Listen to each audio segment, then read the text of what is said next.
Hello, everyone. My name is Tooways Asmal. Welcome to another episode of Two Ways to Skin a Cat, powered by Bulldozer, a show where we talk career experiences, entrepreneurship, and investments. The main aim is to show that there's more than one way to be successful other than climbing the corporate ladder. We are live on LinkedIn and YouTube, and the show will be on podcast by tomorrow morning. So if you're joining us live, please drop a one in the comments so that we know we're not talking to ourselves. And if you're watching the recording, drop a two in the comments. My guest for this week is someone who has climbed the corporate ladder, interestingly, and that's Nevellan Moodley, audit partner and head of financial services technology at BDO South Africa. Nevellan, thanks so much for joining me today. Absolute pleasure. Let's jump straight into questions. Tell us a little bit about your story, or where do you come from, and maybe outside of work, who is Nevellan Moodley? Good question. So, I'm in the technology space at the moment. I do like a nice time and I enjoy partying. So I'm a massive Ultra Music Festival fan. Unfortunately, COVID has ended my plans for a little bit. So I've always been a bit crazier than the norm. So, fortunately and unfortunately at the same time, I sort of grew up in a traditional Indian family where the career set was simple, right? You either became a doctor, an engineer, or an attorney. Or a chartered accountant. So I had a real passion for computer science when I was younger. So I did study computer science or did computers when I was in high school. I always had a loving for it. I enjoyed coding and it came to me quite easily. And then what happened was when I started university, so I started with doing a BCom accounting to start the path of becoming a CA. I come from a family that's heavily chartered accountants. So my dad's also a chartered accountant. And I studied and I completed my honors degree. CTA was incredibly difficult, a lot of work to do, but I don't need to tell you that. And after that, I started articles and I got through my first board and then got through my second. And the first thing I did after getting through my second board was I said, okay, now I've got the freedom to choose whatever I want to do. And my first move was to move into technology. So I left... I actually did my articles in KZN, in Pietermaritzburg and Durban, and had a couple of clients down in Greytown as well. And then I moved to Johannesburg because I wanted to see financial services and I wanted to see the latest, greatest tech that was out there. So a lot of people said to me, as chartered accountant going into IT, because at that time it was 2011, they're like, you crazy, it's not going to work out. This thing has got no future, etc., etc. But I just followed my passion at that point. And at the time, I was probably one of 2 or 3 chartered accountants that were there at the moment that were actually involved in the IT space. So I was like, okay, so this is what the auditors do. This is what the technology people do. And I think I realized quite quickly that there's a big gap between how auditors think and how technology people thought. And amazingly, at that point, I actually think more like a technology person than an auditor. But having those 4 letters after your name, CASA, did help a lot. So I was able to progress my career quite quickly at the previous firm that I was. So I got to associate director probably when I was about 29, 30 years old. And then I was doing some real stuff. So I signed off on a lot of the big banks doing their IT audits. But I always had this idea in my head about passion and innovation. And I said, I look at Facebook, I look at all the companies that were coming up at the time. And I was like, what we did in the audit space, it just didn't feel right to me. It's too hard, too much of effort. And with all the tech and the way the world was changing, the profession wasn't. So I got the opportunity to move across to BDO and set up a specialized financial services practice. So I was one of the first few people that started. So I walked across with 8 people behind me, and we said, we're going to build the technology business of the future. And I won't lie, the first day that I walked in alone, 0 clients, not really knowing what we were going to do. And I remember a specific moment. My team looked up at me at the time and they said to me, Nev, what are we going to do now? And I was like, oh my God, I actually don't know. And so 2 years later down that journey, our financial services practice has grown to about 220 people at the moment. And I look after the financial services tech space. So our technology team has grown to about 90 people now at the moment that we've got in the team. So you can see the balance is already starting to shift towards technology. 10 years ago, no one would have believed me. And my job is actually, at the moment, I really love my job with a passion. I love what I do. And I always like trying out crazy ideas, and I finally feel like I've got the space within which to actually challenge the status quo. But also it's about going to work and having fun. And I think probably the best message that stayed with me from probably my dad quite early on, and then to a lesser extent some of my mentors, was don't follow the money. The money will come to you, but just make sure you're having fun and you are enjoying doing what you are doing. And I've always kept that in my head. I've never ever chased the paycheck, but the money's come as we've gone along. And yeah, I just have so much of fun at work. I work with great people, and I work with great clients as well. And it's just overall, yeah, it's just a very exciting space to be in. And I think I can speak across the profession a little bit because I do meet a lot of people on a day-to-day basis. There's a lot of people who earn a lot of money that are unhappy. And there's a lot of people who are content but actually enjoy their jobs. And I think I'd rather be in that boat, so to speak, at the moment. But that being said, I mustn't do the profession a disservice. We are still incredibly well paid for what we do, and it's enjoyable. But, you can always find more, always do more. But yeah, so that's my job, all things technology. And I play the bridge between your traditional chartered accountants and the broad range of technology careers that exist out there. And I just have a lot of fun integrating, migrating, and speaking to the different people, and ultimately being more solution driven and creating what I call the digital assurance business of the future. I wish I had gotten that advice at the younger age. It also took me a while to figure out, find out what you enjoy, and the money will come. And I'd rather be happy with what you've got. No extra money is going to be happy if you don't enjoy your job. Exactly. But let's talk a little bit about tech, blockchain, and NFTs. South Africans seem to know about blockchain and crypto, but not so much about NFTs. And when I think about a partner at the audit firm, I think conservative, maybe one side of the spectrum. And when I think NFTs, that's like the other side of the spectrum. How do you marry the two? Yeah, so my party trick with all my clients and my fellow partners is to actually just scare the living hell out of them most of the time, right? And it actually started early on in my career. So I was an early Bitcoin investor. Again, people said I was insane. I was an early Bitcoin and Ethereum investor. And when I bought the money, they're like, this is a Ponzi scheme. What are you buying? And I actually got asked, it was probably 2012. And that's when I started getting into it. One of my partners at the time said to me, you know what? There's a client who's asking for a presentation on this Bitcoin thing, but I don't know what the hell it is. So go and research it. So like anyone in the tech space does, I diligently went to the University of YouTube. I started watching some videos, and it was very tech heavy at the time. So I put my own spin on it and said, this is the way I understand it to work.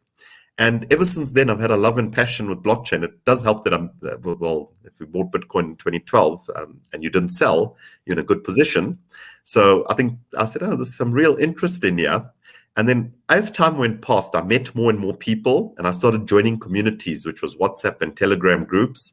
And I just grew my sort of understanding and love for it. So it's actually become more of a hobby for me, actually, more than anything else. So I can sit up for 3-4 hours on an evening YouTubing videos and looking at the different things.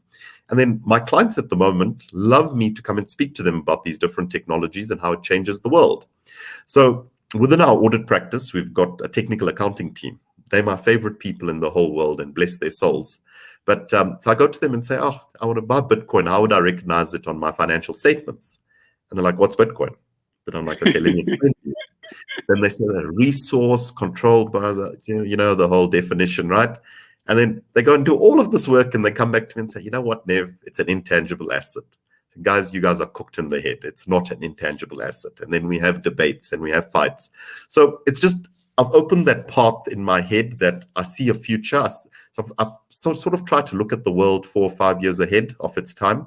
I don't think you can go further than that anymore because it will be wrong. And try and look at how technology is changing the world, but put a business lens on it. And one of the things I've always said to people about in the blockchain space, I mean, currently we're doing this interview, right? No one knows what the inner workings and the back workings of the internet is at the moment. How does HTTP work? How does TCP IP work to transfer all of our data? All the user really cares about, and all the people that are watching and yourself cares about, you can see me, we're talking, we're speaking, and ultimately that's how businesses work, right? You don't need to know about the inner back workings of it, but you need to see the potential for, okay, how would this impact the current business models as we know it? what would be the new business models that would be created. And in my space, with my CA hat on, is what are the risks that are going to come out that the technology guys actually will only think about the technology risks, but what's the business risks, the regulatory risks, and how do we start educating people around the power of the technology? Now, blockchain is something very, very interesting because it's different to other types of technology. It's transformational in that it's as big as the internet coming out. So I call the internet as we know it, Internet 2.0, whereas the blockchain world is Internet 3.0, which is called the Internet of Trust. And not many people talk about it. I throw it out quite openly when I speak to people, is the ability to digitally transfer value from one person to another over the internet is what blockchain is. And I can take a picture of you now and send it to 100 people. But if I can transfer something that has value, like a currency, without there being a centralized third party, and you start applying your mind and thinking to everything that happens in the world, everything could change. I mean, even to the point where the regulation that's been written relies on centralized third parties. So, NFTs was one that I was very interested in because I found it hilarious that people were paying $60,000 for like an animated picture that you could say belonged to you. But when you dig down to the bottom of the tech and you look at the use cases, you're like, the world has finally figured out how to put physical assets onto the internet and show ownership.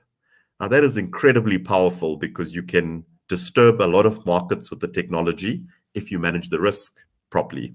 So that's how I ended up in it. So I always try and give an auditor's view. I try and sit on many of the boards and areas where I can contribute my knowledge to. And I really enjoy just teaching people about it. So it's not always about going out to the quickest client to make the quickest amount of money.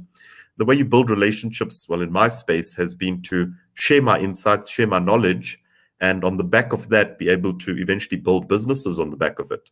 So today's a perfect example of a day in the life of Nev. So I got a WhatsApp very early this morning. Someone's doing a forensic engagement where there's been a misappropriation of crypto assets. It's like, Nev, we need to collect evidence forensically on the back of a case, and we need to have it in court evidence so that we can actually go and criminally prosecute the person. Do you know anyone who can do track and trace of crypto on the back end?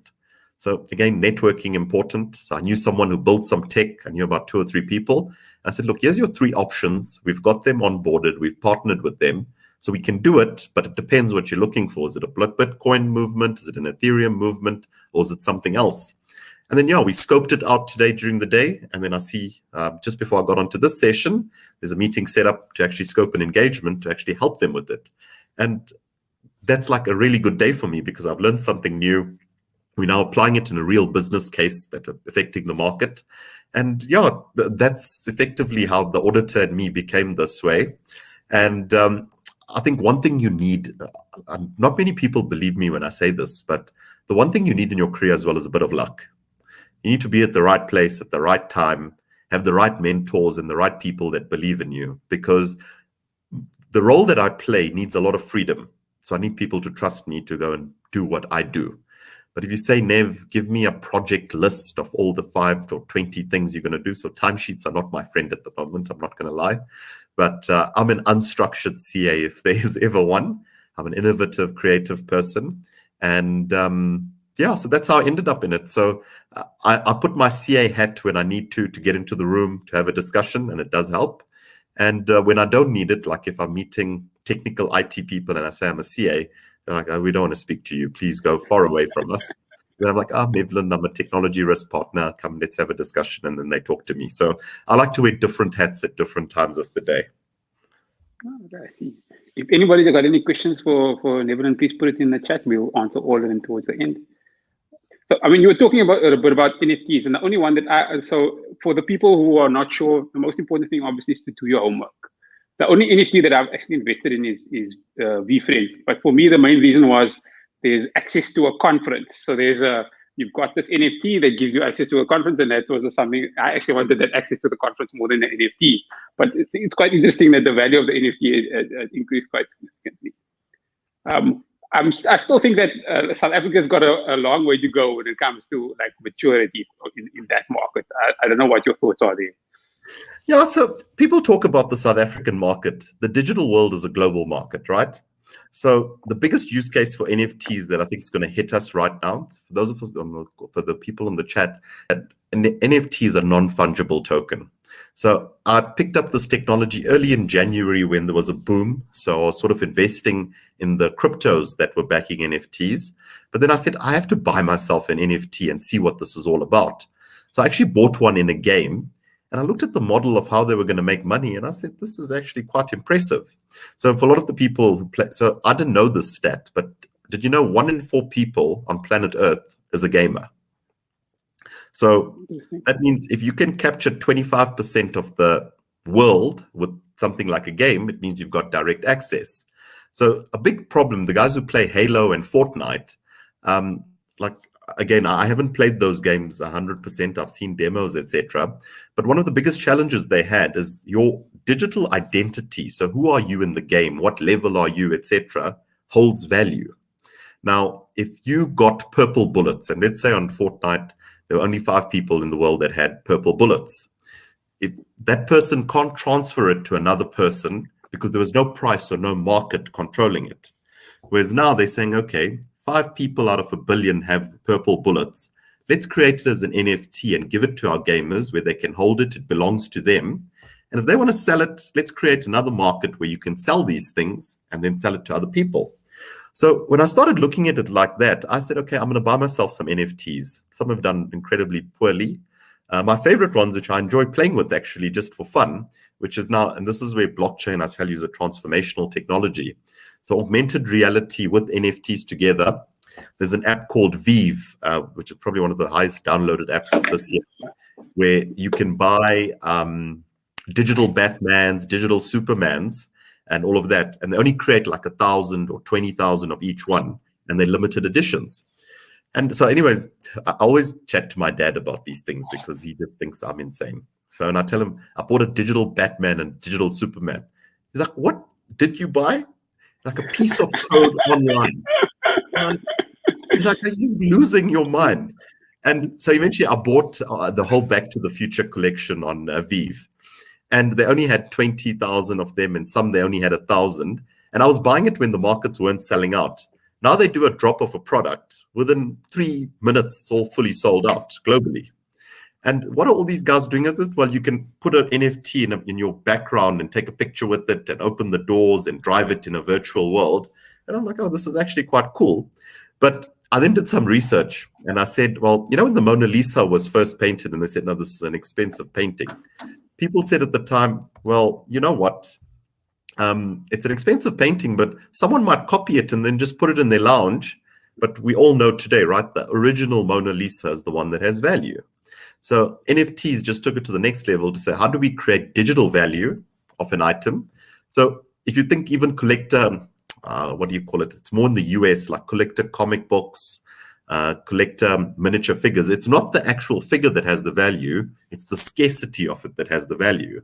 So now they've digitized it and all the sort of global brands. So I think Marvel just moved on to Vive now as well. They're now finding a new revenue stream where you can sell collectibles and sell it globally. So Pokemon cards was actually the best use case. So if you're in South Africa and you wanted a Pokemon card, maybe there was one that was only 12 cards available and it was in Japan somewhere. I mean, it would be incredibly difficult for you to transfer cards. You wouldn't know if it's a copy. How's he going to physically send that card from Japan down to you? What if it gets lost in the post? And say the card is worth $50,000 US. Whereas now being on the blockchain and having value, I own it. Those are all the originals, so it gets rid of the fake story because anyone can log in and see who owns what. And I can transfer now from Japan to myself within 5 minutes. They've actually got a market online. And they actually told me that they're going through $1 billion US worth of sales of these NFTs on the platform today. Wow. So people are actively trading and purchasing up to $1 billion a day. I'm like, that's a lot of money. That's a hell of a lot of money. And I'm like, okay, cool. So this is what the future looks like. And, you know, it always starts as a joke, like a game. And then from there, before you know it, it will be assets. It will be property. It will be unit trusts. Because suddenly I can buy a place in Cape Town, which someone's done recently, and said, let's convert it into 3,000 different pieces of an NFT. And we'll then rent it out and we'll pay the proceeds of interest or rental to the NFT holders. So now you can earn interest on your NFT. And I'm like, oh, okay, this looks, now we're starting to move. And from there, with exponential technology, which is probably the most exciting time to be alive at the moment, is the fourth industrial revolution, because our brains as humans are trained to think very straight line. CAs specifically, I must tell you, they think straight line growth, straight line everything. Straight line is the way they want to live. But with that's why I'm going to stop you, and otherwise we're going to lose all our straight lines. Let's switch a little bit. Just in terms of, let's talk future CAs. I mean, you deal with, as an audit partner, you deal with a lot of them. What do you think is the most important skill sets for them to focus on, or things that they need to look out for? I'm actually only going to touch on one here, and it's the number one for me, right? So soft skills, all of that, let's put that aside. So we've got IQ, we've got EQ, and the one that I love talking about is something called AQ. So AQ is your adaptability quotient. And your adaptability quotient is your ability to unlearn something. So everything you learned in university, be able to click a button in your head, unlearn it, and relearn something new. So like pick up a YouTube or pick up a book and learn something very quickly. And the reason why I say that's so important, it's an analogy I use with all the university students, and I almost test for adaptability when I'm interviewing by throwing them something that they're not used to and seeing how they respond and how they react. And it's a mindset, being open to the new and being open to the change.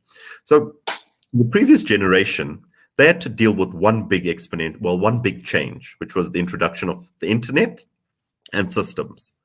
In our lifetimes now, so I still consider myself a young guy, the prediction going forward is that every 5 years going forward, eventually dropping to 3 years, we're going to see a seismic shift, the equivalent of the internet coming into our lives every 3 years. So it means while our parents lived through one, if you're going to have a 30-year career, you're going to live through 10. Your inability to adapt means that you're going to get left in one of the generations behind, but maybe be a person out of articles 6 years post articles and be irrelevant, and you just don't want to be there. So the biggest skill I look for at the moment is your ability to adapt and change quite quickly. That gives a good answer. Because I was surprised. I thought maybe you'd talk about EQ, and then I realized, and I also so that's something. I suppose EQ it's a little bit of EQ.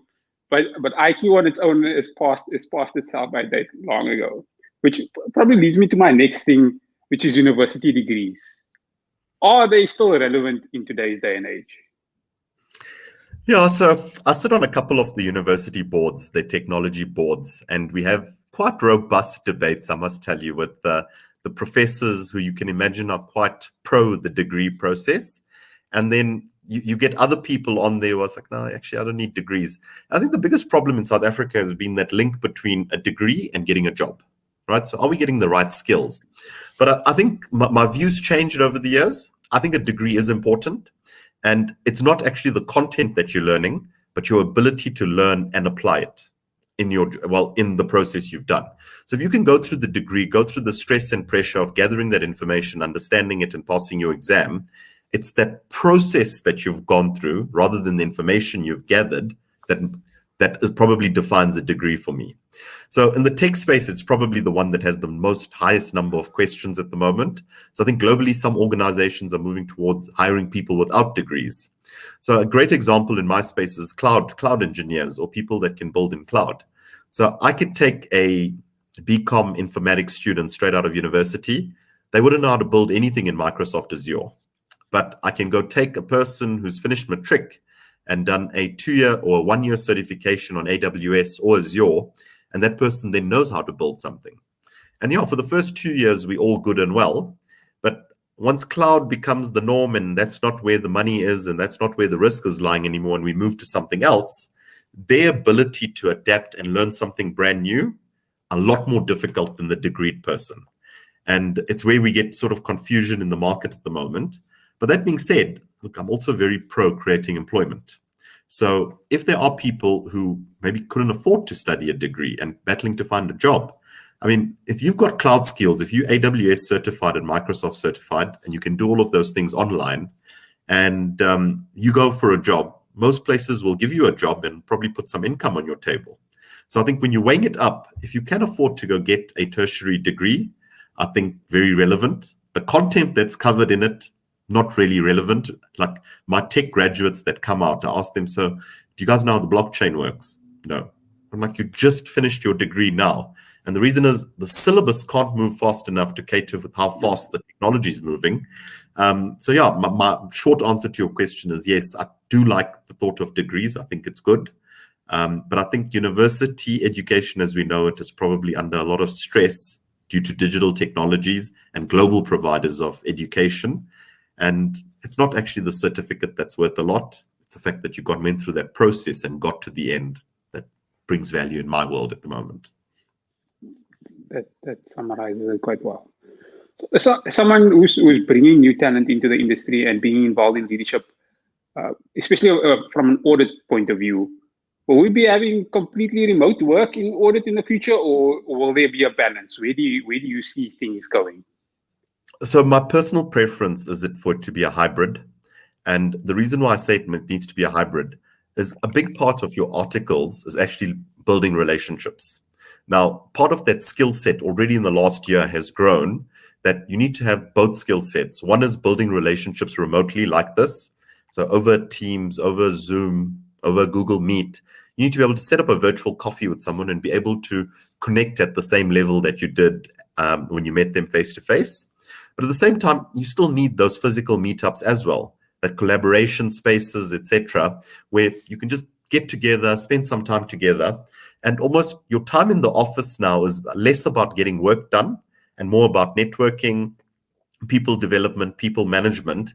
And the sweet spot is sort of that hybrid. So in my perfect world, I'd like to push a button and do audits. And that's my whole vision I'm driving in my digital business at the moment is push a button. So Uber was push a button, get a ride. Mine is push a button, get assurance. And it sounds crazy, but we're actually building that at the moment. And I'm like, okay, well, the robots can do all the audits and get all of that stuff done. But you still need smart people to manage the process and manage the change, because if things are going to be changing so quickly, you're going to have to always be building for the next thing that's coming. So you're always going to have to just try and be ahead of the game. So yeah, in a nutshell, I think, yeah, remote working is great at the moment. It's not that great when I can't meet people. So some of my team members who've joined me, I haven't seen them, some of them for 6 months or 7 months. And for a person brand new into first year, so for the older guys, it's fine. If you've been you know each other, you've got that personal relationship, it's fine. My heart personally goes up to like the new first years and new second years that have started, because they haven't had that time. And a big part of your articles is actually having fun and building relationships and making relationships that last forever. So I think for that, and I think the profession won't attract enough people, because a lot of people do articles instead of doing something else because they want to come and have a bit of fun for 2 or 3 years as well. So I think the hybrid model is definitely the answer for auditing practices, in my opinion.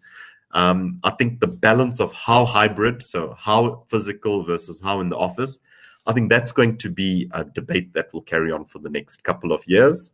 And I think it's ultimately going to be what suits you more as an individual, that brings out the most from you productively, keeps you in a happy space, keeps you in a good space, and you still can get what you need to be done. And I think the way the world is moving, it's about offering a tailored experience to each person. But yeah, just my views. Oh, thanks for that.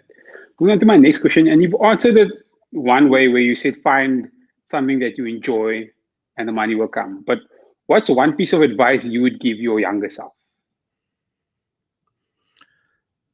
One piece of advice I would give my younger self: don't listen to all the advice you get given by the traditionalists. That's the one piece of advice, because so I always ask myself the question, and I don't like to ask myself the question, if I followed computer science passionately, maybe I would have built a fintech already while I was in university and gone down one of the crazy tech guys' routes, right? So don't listen to everyone. And sometimes if you're following the crowd, it's okay to be alone, because eventually the crowd will follow you. So that's probably the one piece of advice that I would give myself, is don't make your decisions. And we as humans, we like to follow a path that everyone else is following because it feels safer. But especially when you're younger, so maybe even high school, university, take the road less traveled. So if everyone's traveling down this way, choose something different and say, okay, I'm going to take a chance. And I always weigh up things when I get involved with things. And even when I speak to my younger teams, I say to them, I'm not going to do any harm by doing this. But in 6 months' time, if it's not working out and you want to change, so if you're not doing data at the moment and you want to do more governance work after that, it's got nothing to lose. 6 months of experience will make you a better professional, so then go the other way. So I think the best piece of advice I'd give myself is embrace not following the crowd. There's enough avenues available for everyone to actually build their own. And probably don't listen to what everyone else has to say, because successful people today won't be successful people in 10 years' time, won't have that vision and views, etc. So, I mean, a good example is, would you really want to be following BlackBerry in 2021, or would you rather be following Apple?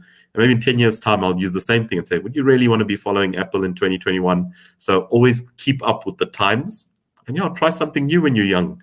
You've got a lot more risk appetite. And even if you do follow the crowd, especially as a young CA, once you get to finishing your articles, all of a sudden there's no more crowd to follow, and you have to figure it out for yourself. And I think that's where people struggle, because they've been following this structured plan for the last 10 years, and now there's no more plan. So yeah, great advice. I want to see if there's any questions coming through. I think you've answered most of them, because the only comments that are coming through are that people are enjoying the conversation. Are there any last few words from you, or anything that we didn't discuss that you maybe want the audience to know? Okay, so again, I'm assuming we've got some people in the profession in the audience as well. So let me just cater a little bit for them, right? So my dreams and visions as it stands right now, right? So I love data at the moment. Actuaries and mathematicians are becoming my best friends.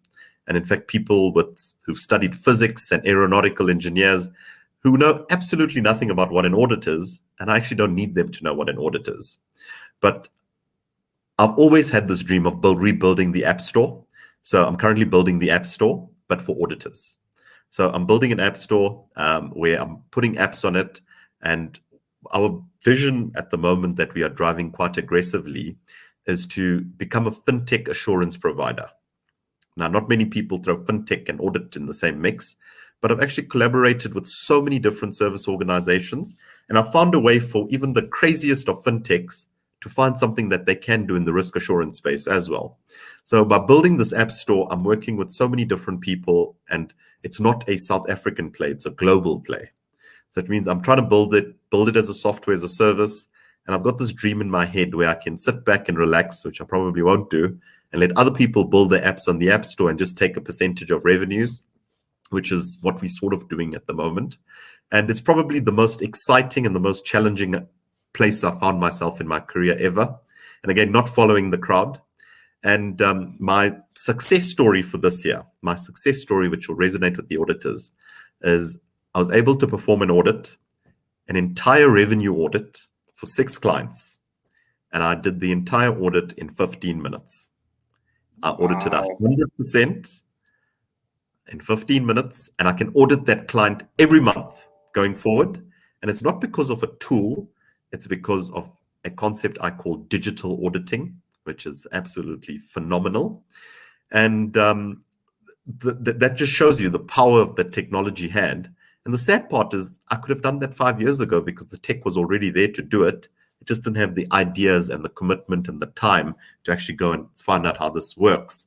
So yeah, I think that's one example of it. And now we're sort of just building audit solutions. And my perfect world is a data-driven world where as the data feeds into models, and again, I'm probably going to lose 1,000 of people, but it's fine. One day I'll play back this podcast.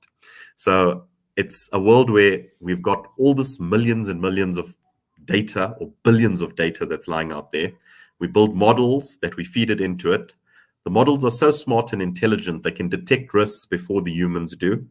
And through the use of artificial intelligence, it can consume digital audit services. So the data will tell the audit that it needs in order to get comfort. It will run the audit itself, give the assurance it needs itself. And only if things are going really, really red, and it says, okay, everything's red here, we've thrown the audits, we still have a problem, cool, throw some humans in here because we've got problems that we've never seen before. And that they're sort of taking a lot of the time that auditors spend thinking and doing their things and saying, okay, we can digitize and automate that whole thing if we get it right. And my challenge to all the human beings in the audience today, in case there's any bots that dialed in to post some comments, is what is that new role of the human in that digital age? We do have a role to play, but we need to challenge ourselves before we officially get taken over by the robots. So yeah, that's my sort of vision for the next couple of years. We're going to work very hard to change the world. Amazing, amazing. I look forward to seeing that app store at some stage. A reminder to everyone that the show is live on YouTube and will be available on the podcast. If you're watching on YouTube or listening on the podcast and you feel that it's added value to you, don't forget to like and subscribe so that you get automatically notified when the next episode comes out. We are still hosting our weekly discussion on Clubhouse about business and investing in South Africa, so join us on Mondays at 5 p.m. Central African time. Clubhouse is available on the App Store or Google Play Store, and it's freely accessible. Nevellan, thanks so much for joining me today. I sincerely appreciate it. Absolute pleasure. Thank you for having me, and thank you for everyone that's joined into the live session. Thanks, everyone, for joining us for another episode of Tooways to Skin a Cat. Goodbye.